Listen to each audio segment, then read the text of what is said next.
हो गई है, इसीलिए कंटिन्यू लड़ाई, महागठबंधन भी सभी लोग हम लोग साथ हैं। 12 तारीख को बिहार बंद करने का हमने निर्णय लिया।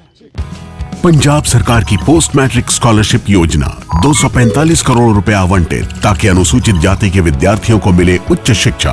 अगर मुझे ये स्कॉलरशिप ना मिलती तो शायद मैं अपनी पढ़ाई जारी न रख पाती। 2,31,000 विद्यार्थी पंजीकृत, 92 करोड़ की रकम दी जा चुकी। मैं AI/NML हमेशा से पढ़ना चाहता था।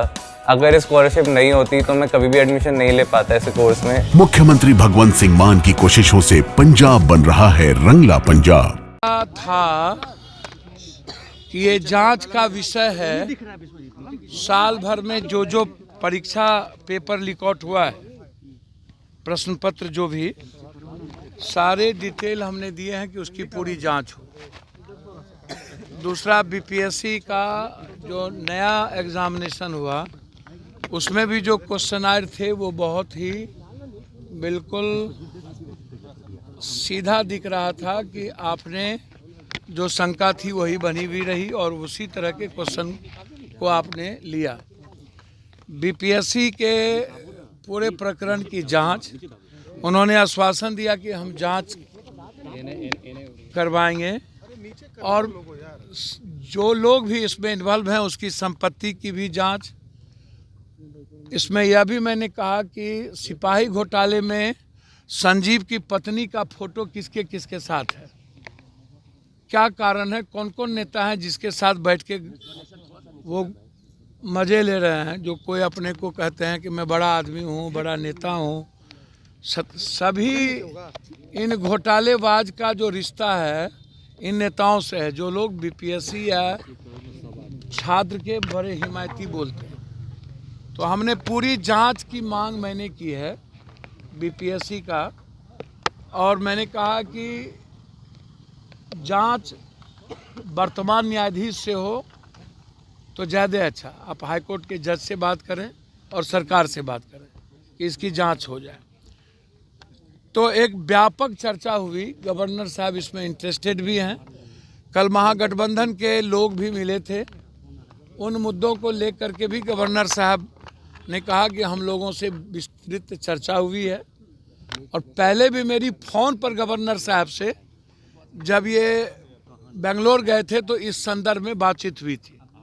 उन्होंने बच्चों पर कोई केस नहीं होगा ये इंश्योरेंस दिया है, और जांच भी हम माध्यम बनेंगे और बच्चों को जस्टिस हम दिलाने का प्रयास करेंगे। उन्होंने ये बात हमसे कही है।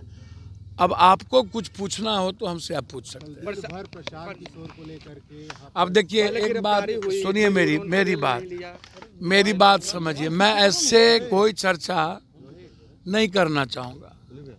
मेरा सिर्फ इतना ही है कि एक व्यक्ति ने पॉलिटिकलाइज करने की कोशिश की और अपना पॉलिटिकल माइलेज लेने का प्रयास किया। BPSC के मुद्दों को उन्होंने गायब कर दिया, खत्म कर दिया। BPSC के बच्चों की उम्मीद को खत्म कर दिया, सपनों को।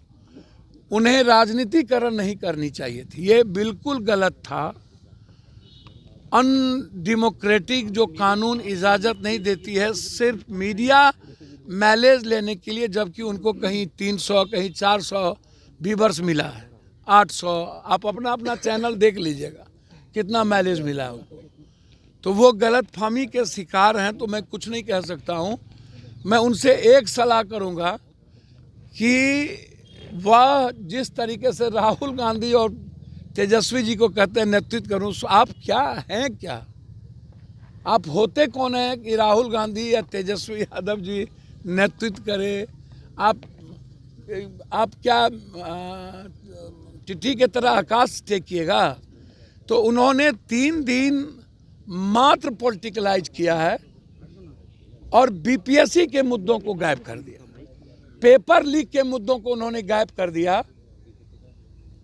और कुछ सोशल मीडिया और कुछ पत्रकारों ने उनको बैठे बैठे BPSC का मुद्दा गायब कर दिया और मुख्यमंत्री बना दिया।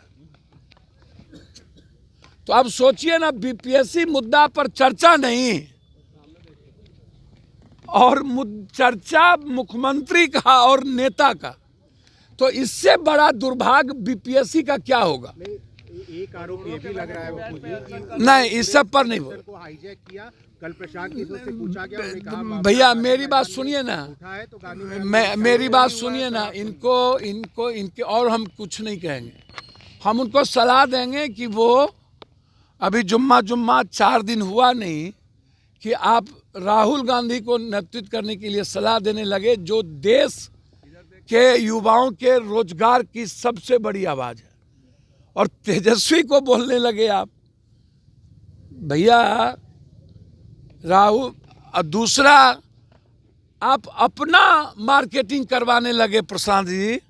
आपको शर्म नहीं आई कि बच्चों को आपने बैक कर दिया और अपने पार्टी के पेड वर्कर से आप नेतागिरी करने लगे। आपको शर्म नहीं आया? ये पेड वर्कर से नेतागिरी और कुछ सोशल मीडिया को पैसा देके मुख्यमंत्री बनने लगे आप, और सोशल मीडिया जिसका कोई व्यूअर्स नहीं उसको आप नेतागिरी करवाने लगे। तो मेरा आग्रह है कि अब ये जो मामला है, ये लड़ाई बड़ी हो गई है, इसीलिए कंटिन्यू लड़ाई, महागठबंधन भी, सभी लोग, हम लोग साथ हैं। 12 तारीख को बिहार बंद करने का हमने निर्णय लिया।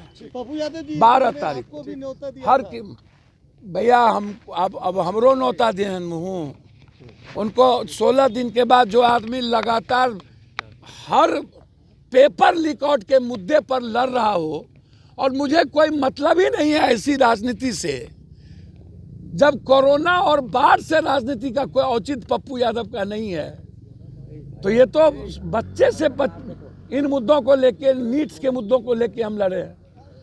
तो मैं उनको सलाह दूंगा कि बच्चों को लड़ने दीजिए, नेतागिरी अपनी बंद कर दीजिए, अपनी मार्केटिंग बंद कर दीजिए, और पैसे के बदौलत मुख्यमंत्री का सपना देखना बंद कर दीजिए। 12 तारीख को यह बिहार हर परिस्थिति में कमजोर तबके के लोग जो संघर्ष किए, उसी को मुख्यमंत्री के रूप में देखते हैं। लालू जी, नीतीश जी, ऐसे ही लोग। यानी हमसे जुड़े रहने के लिए हमारे YouTube चैनल को सब्सक्राइब करें और नई वीडियो की नोटिफिकेशन के लिए बेल आइकॉन को दबाएं।